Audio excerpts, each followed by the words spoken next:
Rise up, everyone. Welcome to Milan, Italy. It has been a wild final weekend at these Winter Games, and there was no shortage of jaw-dropping moments. Norway became the first country ever to win at least 18 gold medals at a single Games, thanks in large part to the Golden Goat, Johannes Hosflat Klæbo. He now has 11 career golds and is the first athlete ever to win 6 gold medals at a single Winter Games. He won every event he was in.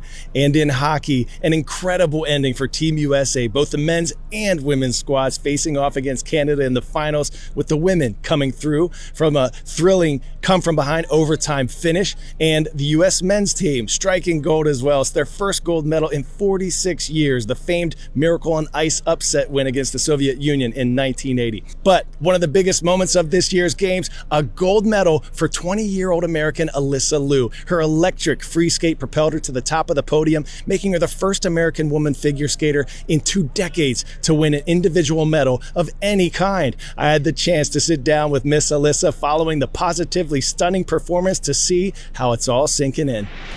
It didn't really change how I felt about anything. The moment I finished my program, I was on such a high. Literally nothing could bring me higher or lower. When you stepped away from figure skating, what did maybe the silence and the absence of the crowd teach you that the roaring arenas never could? I mean, it showed me a different side, that's for sure. And I got to experience something new, and that's always valuable. Watching you out there, I don't know what was stronger, your jumps or your joy. It's just emanating from you. Who is Alyssa Liu now compared to the 13-year-old kid who burst onto the scene? Oh, I mean, I would say I know myself a lot better, but, I'd hope I do at 20. But, yeah, I don't know. I'm a lot happier now. As athletes, through all the highs and the lows, the ups and the downs, parents, family are there every step of the way. How much has your family meant to you in this journey? Family is everything to me. Same with my friends. They keep me grounded, and honestly, they're the reason why I feel like I am able to do so much. When young girls look at you now, what do you hope they see? I hope they see that they have limitless potential. Limitless? Yeah. Yeah. What do you hope you being you says to anyone out there kind of struggle to find their place? Oh my God, I hope they know that it's good to break down, barriers and do risky things and, go against some people sometimes. Yeah, it's liberating. Can you teach me Yes. a pose, a position? I gotta show these to my daughters. Okay, All right, what do we got for we'll me? do my ending pose. Your So ending so you pose. point your toe, Point with toe, hand on your hip, hand on my hip, and then point up. point up. And that's it. Ooh, I got that gold medal glow. You did. Congratulations. Thank you. Amazing. Alyssa Liu's performance has captivated the world, but nowhere has it resonated more than her hometown rink in Oakland, California. Crazy that she lives in Oakland, so close to our home. I want to be that good. Just the sound of her spinning and jumping is everyone's silent and we're against the boards just in awe. Big smile, you see. She had that in 6th grade. She ice skates right here. I feel like one day I could pop in and just see her.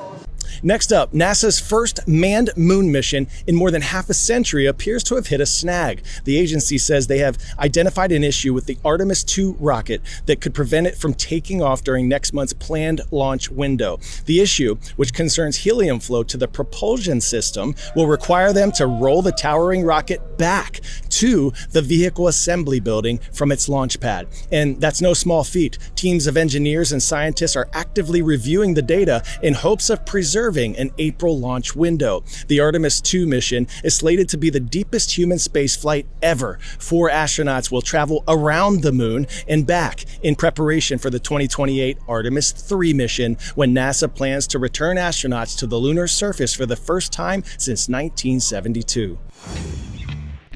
Pop quiz hotshot: which species of sea turtle is the largest in the world? Loggerhead, green, hawksbill, or leatherback?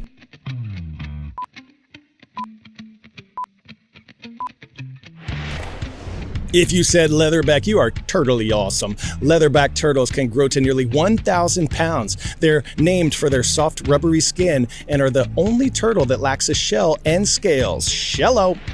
If you've ever visited a beach or lived near one, you may have seen the communal efforts to protect sea turtles. Coastal communities often keep street lamps off and porch lights low during nesting season so that baby turtles can find their way to the ocean.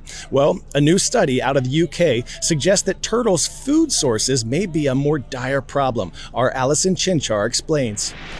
All over the world, conservationists protect sea turtle eggs from predators, so the babies can survive and make their way to the ocean.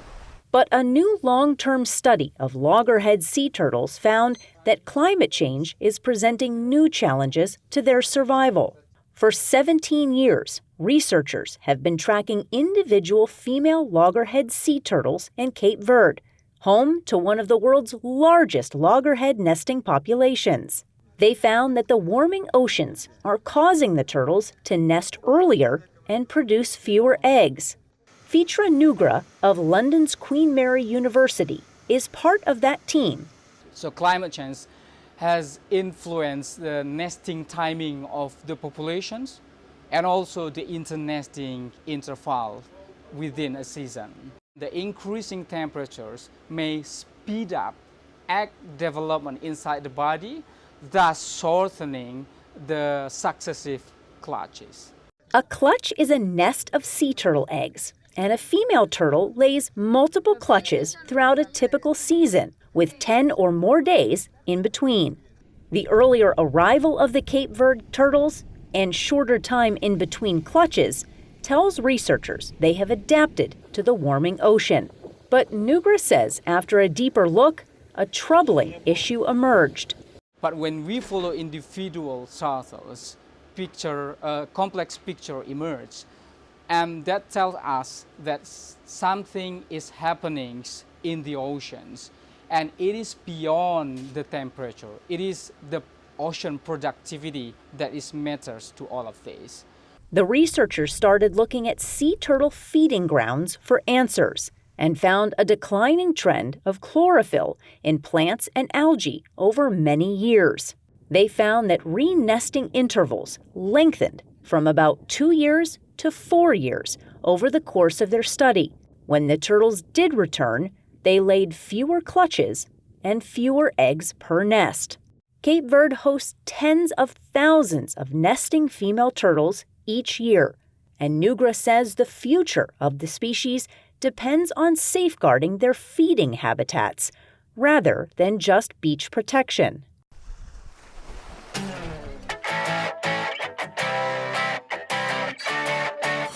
Today's story getting a 10 out of 10. Fuck Barrio Los Aztecas!